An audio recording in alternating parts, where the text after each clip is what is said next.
Morning, guys. Now that it's over, and you look back, um, obviously the aggressiveness that you guys attacked with early, seemed to play its way out very, very well.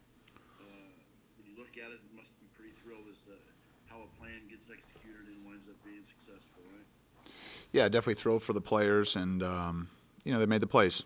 Sometimes football is really a simple game, and I just give all the credit to the staff and the players for doing a heck of a job and making the plays when they mattered, and just excited for them and the performance that they had on Saturday. Still got a lot of things to clean up, a lot of things to improve on. I think we'll probably say that every week, but it's the truth. There's still plays out there that we could have made or should have made, calls that we would like back, and we want to make sure that our last play of the season is our best play, and so we're constantly trying to improve and get better, and that's no different this week. I thought we had a good week of prep. A lot of the plays that were made Saturday, we made them in practice, and so we're going to need that. This conference is unforgiving, and you have to be ready to bring it every single week as a staff and as a player. And this will be a big challenge for us this week, and we got to be ready to go. Yeah, Coach, what progress have you seen from the offensive line week one to week three? And what did you see maybe in particular from Dylan Powell also filling in for Kadick at left guard? Well, I think they're coached extremely well and hard, and because of that, their willingness to be coached hard and well has allowed them to improve. And certainly, we felt like they played their best game. They played a lot of snaps, and they played with great effort and toughness. It was not perfect.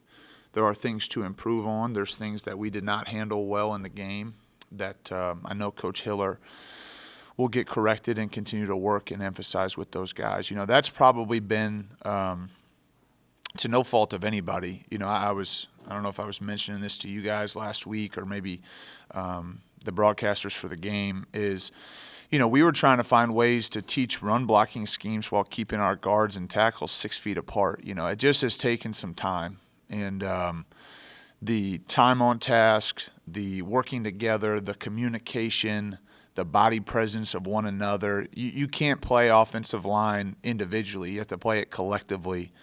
5 guys have to be working together and seeing the game the same way. And that just takes time. And I don't know, for other programs or, what their circumstances have been. I just know for our guys, they're continuing to get better because they're extremely well coached and they've had a willingness to work. And so they've made progress. And we need them to continue to do that because we feel that we have an opportunity to have a very good offensive line. And we just need to continue to work to prove that. There are times where it looks really good, just like other positions, and there are times where we need to get better at it. So they've been great, and they've allowed us to coach them hard, which we have, and they responded. So it's been great.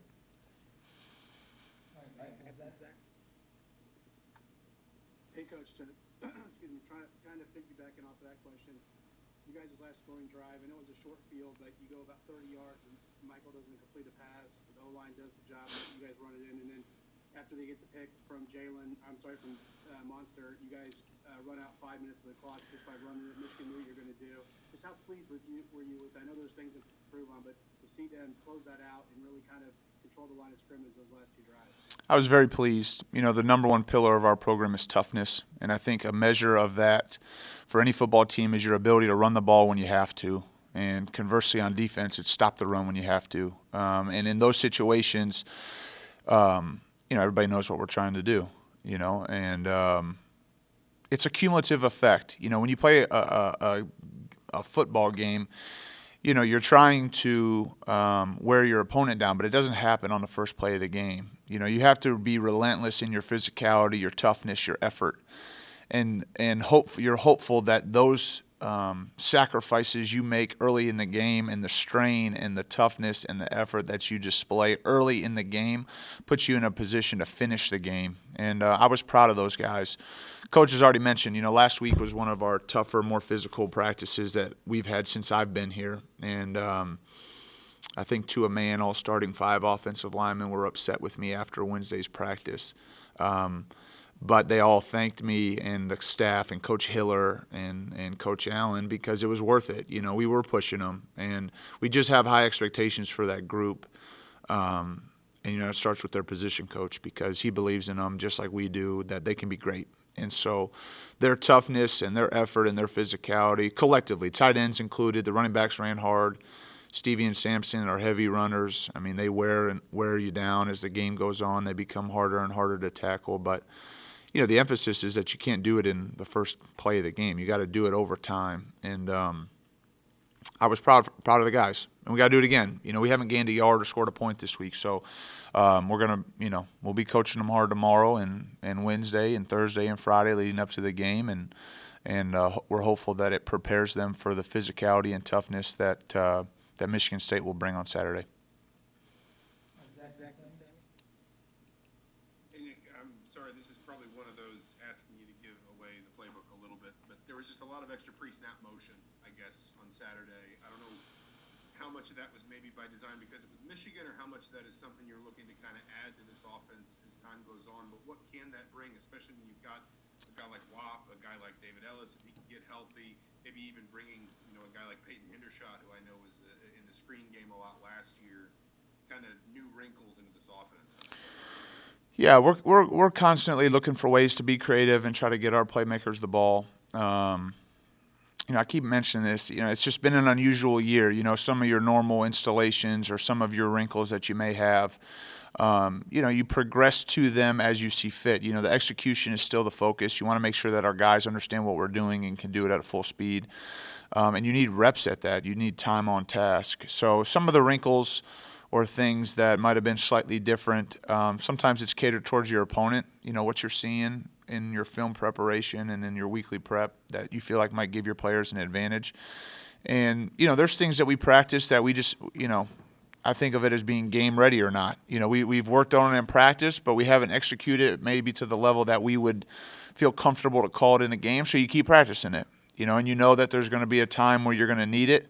It might be in the game plan, but maybe it's down your list of things to call just because you don't know if the players have full confidence in it just yet. So that's a never-ending process, especially situationally, red area, third downs, 2-minute, 4-minute, you know, where you might have some wrinkles, some things that are specific to those situations. You keep working on them until you feel comfortable that, you know, the players can execute them in the game. So we'll always look to try to find ways to put our players in the best positions to be successful and ultimately give them the confidence that they can play fast and execute.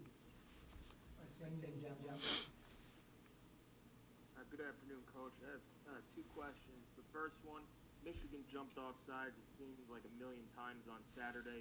Was that something you saw on tape, or was that something you saw during the game and communicated with Mike to keep doing what he was doing to help draw flags? And then the second question is, third down, you guys came in, I believe, 6 of 23 on third downs. Left the game 9 of 18, but 9 of 17, really. What contributed to that success on third down this week compared to the first few weeks? Yeah, I think to answer your first question, I mean, there are certain advantages you have as an offense, and a snap count is one of them. I think that's just base football. You know, the benefit that we have on offense is that we know where we're going and when we're going there. You know, that's just it's just the rules of football, you know. So we try to use that to our advantage, especially when you're dealing with an aggressive and attacking defense. You have to try to help your front out and trying to slow those guys down best you can. It doesn't always work out the way it did Saturday. We recognize that. Sometimes there's merit to doing things even if they don't, you know, we certainly don't expect, you know, teams to jump off sides like that. I mean, it was, you know, certainly a benefit for us. But just the change in tempo, the change in cadence, the change in the way you operate, I think, is an advantage for any offense. And so we just felt that was something to our benefit, and it worked well that day. And then as far as the third downs, I thought we were efficient on second down, which allowed us to to get in a few more manageable third down situations. We were in, I think, versus Rutgers, which we were not very good on third down. We might have been in 7 or more 8 of the 10 times. Had a lot more 3rd and 6 or lesses on Saturday. We were 2 for 2 on 4th down. So even on some of the third down conversions, we anticipated being able to go for it on 4th down. So that sometimes alters your call. But the kids executed. They did a nice job. I thought we blocked them better. I thought we, threw and caught better. I thought, the staff with Mike and Darren and Kev and Grant put together a great third down plan, and the kids executed it. So it was a point of emphasis. We had not been good prior to Saturday. Some of that was our first and second down efficiency. That puts you in some tough spots against good people. But the kids did a nice job, and it was a factor in the game. It helped us sustain some drives and stay on the field. Not to make too much of one play, but Ty Freifogel's first swing pass that he had a big gainer on. Stevie Scott picked up a corner blitz and kind of wiped the guy out. Yeah. Talking about Stevie as a pass protector, how much is that an evolution, or how much is that just how good he is? Has he always been good at that base, I guess? Is that something that impressed you about him? Yeah, I think when you're talking about pass protection, I had a coach tell me this one time. There's a couple factors. Number one is you have to know who to block, okay, and that's coaching, and that's credit goes to Coach Hart. You have to know who to block. Number two is you have to know how to block, and that's also coaching, the technique that's required to do the job. And then the last thing, and this is where Stevie gets credit, is you have to want to block, and he does, and he's as good as I've ever been around in pass protection, and he does it in practice. And I think that's when you talk about becoming a complete back. There's good runners out there, guys that can carry the football, make guys miss, and get yards rushing the football.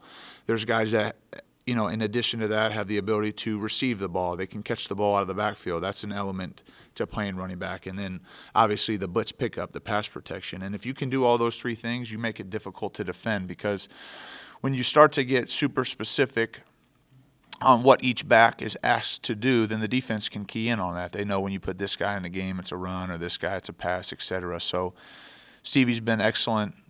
He's very well coached, and he has improved. I don't think any high school kid comes in understanding, pass protection to the level that's required, at this in college football. They just it's just not required. There's just a lot more protections, different variations of protections, because you're going up against good defenses and good defensive coordinators that know how to beat your protection. So you better have some answers and some adjustments and some variance in how you are protecting the quarterback, and the backs are a large part of that, and he's been fantastic. Hey, Coach, Ty Freifogel really stepped up, had a really nice game on Saturday. How has he turned into such an elite receiver for you guys? Well, he's been coached well. We had a unit meeting this morning, and we talked about that. There's a lot of guys that are in our room that maybe, quote unquote, weren't the highest ranked or highest recruited kids. But we believed in them, and probably even, more so, they believed in us. And because of that combination of things, it has allowed for improvement. It's an environment to get developed and get coached and improve. And there's no doubt that Ty Freifogel has been he's benefited from being in our program. He deserves the most credit because he's worked hard. And he has improved. He's changed his body. He's become stronger, faster, more explosive. And then he's been coached well. Grant Hurd deserves a lot of credit for his development.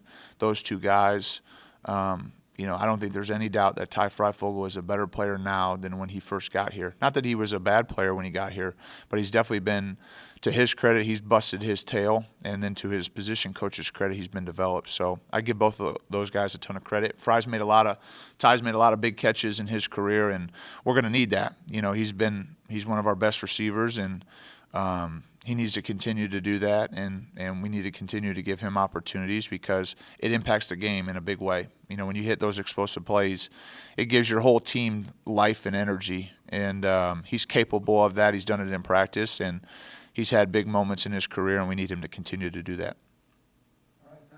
Thanks, guys.